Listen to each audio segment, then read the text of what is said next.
halkani waa Afgoye Media Show.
الله تعالى وبركاته كسو دوادا channelka Afgoye Media Show aada ugu mahadsantiin daawashadiina bulshooyinta ku xiran channelka alxamdulillah barnaamijyadii noo soo socday walaalkeena markaas aan ku saacideynay oo dhibaataysnaa Maxamed Jeylani lugtii qaliinkii wixii dhan waa inoo soo dhamaadeen maantana isbitaalkii ayaan ka soo bixinay sida muuqaalka hore aad ku aragteen anagoo isbitaalkii ka soo bixinay markaas anagoo gaarigii soo saareyno ilaaha ma hadaas iska leh alxamdulillah ilaahay waa noo saqiray wuxuu noogu dhameeyay si maasha Allah dadkii marka ka qayb qaata ama ka geystay gacanna waxaan leenahay ilaahay khayr ha ka wada siiyo dhamaan meel kasta joogan kuwa dibadda ku nool kuwa dalka ku nool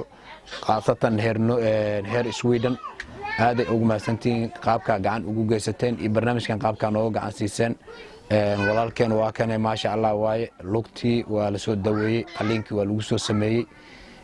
barihiin waa la soo galiyay kabkeedina maasha Allah uu noo yahay meel waxaan noo maraa saan hadda anaga waxaan ku jirsanay maalintii shanaad markaas oo isbitaalka ku jiro maanta kala soo baxnay waxaan meeshan mahad gaar ugu direynaa mahad ilaaha iska leh walaalihii ka qayb qaatay barnaamijkan oo gacan iyo garba naga siiyay kuwa dalka jooga iyo kuwa dibadda jooga waxaan idin leenahay aada ugu mahadsantiin ilaahay khayr haniga siiyo ilaahay awlaadiina baari haniga dhigo annagoo team Afgoye Media Show orodkii aan sameeyay iyo dadaalkii aan sameeyay ilaahay hanaga jisa siiyo walaalkeen Maxamedna waa kane waa nabad qabaa si nabad lahu gurigiisa ugu soo noqday niyadiisana maasha Allah sidii shalay waa ka fiican tahay waxa waaye maasha Allah andayna boqolkiiba boqol maasha Allah waxaan sugeynaa insha Allah inta noo dhiman ilaahay inuu noo dhameystiro aadana ugu mahadsantiin haddana laba kalmadood isaga idin dhihi doono oo markaas oo niiga mahad celinayo dadkii ka qayb qaatay barnaamijkan iyo dadkii markaas garab naga siiyey kuwa qurbaha ku nool wadanka Sweden Denmark Mareykanka dadkii ka soo wada dhiibay sadaqada ilaahay iyagana khayr ha ugu wada bedelo badal khayr qabana ilaahay ha ka siiyo annagana sidoo kale waxaan leenahay alxamdulillaah ilaaha ma haddaan iskale haddaanan annaga idinka aadna na garab gali lahayn ama na garab istaagi lahayn ama markaas hiil naga sii lahayn markaa macnaha horumarkaan maanta gaarnay iyo markaas walaalkeena saan u garab istaagnay meesha suuragali lahayn ilaaha ma haddaas iskale ilaahay khayr ha niiga siiyo mar kaleenta ilaahay khayr ha niiga siiyo isagaa markaa nii salaamayo isagaana niiga mahad celi doona insha allah aada ugu mahadsantihiin daawashadiina walaalaheena qaaliga ah haye maxamed alxamdulilah walaalahayga dal iyo dibid meel alla meeshaa joogtaan alxamdulilah kaalintii maanta ay geysteen waa kaalin aad iyo aad u muhiimsan ilaahay ajir iyo xasanaad alla idinka siiyo ninkii walaalkay markaasna idin soo garab istaageen asina ibraahim ajir iyo xasanaad alla ka siiyo intii muslimiintii oo geysata ixsaankan ayagana ajir iyo xasanaad alla ka siiyo alxamdulilah shalay macnaa cidlaan een laakiin maanta ehlaan leenahay walaalaan leenahay maasha allah shalay mowqif kaliyaan een laakiin maanta darisaan leenahay walaalaan leenahay ehlaan leenahay walaalahayga idinkan waxaan idin rajaynaa boos khayr qabo ilaahay inuu idinku bedelo alxamdulilah aniga sidii shalay aan ahay maanta waa dhaamaa inta dhimanna ilaahana gaarsiiyay ilaahay inuu dhammaystiro daawooyinkiisii xataa oo hadda inta oo sii joogayo oo isticmaali lahaa waa kana waa diyaarsan yihiin sidaad arkaysaan daawooyinkan isbuuc oo isticmaalaa isbuuc kadib waxaan jecelnahay inaan halkii ku celino oo markaas taasti la sameeyo ama tijaabo la sameeyo wixii markaas iska bedelay ilaaha ma hadda iskale waa u jeedin daawooyinkiisu waa u dhan yihiin 7 maalin oo jooga 7 maalin kadib waxaan jecelnahay inaan ku celino isbitaalkii kalkaal heer kalkaal ditooriinta kalkaaliyaasha dhammaan maamulayaasha waxaan leenahay iyagana aad ugu mahadsan yihiin garab ay naga siiyeen waana soo dhaweeyeen isbitaal walbana waxaan jeclaystay ama aan jeclahay in oo dadka masaakiinta ama dadka tabaalaysa ama dadka sidaan oo kale sidaas oo kale uu taabantaabiyo ama uu garab istaago bukaanka haddii niyadiisa loo dhiso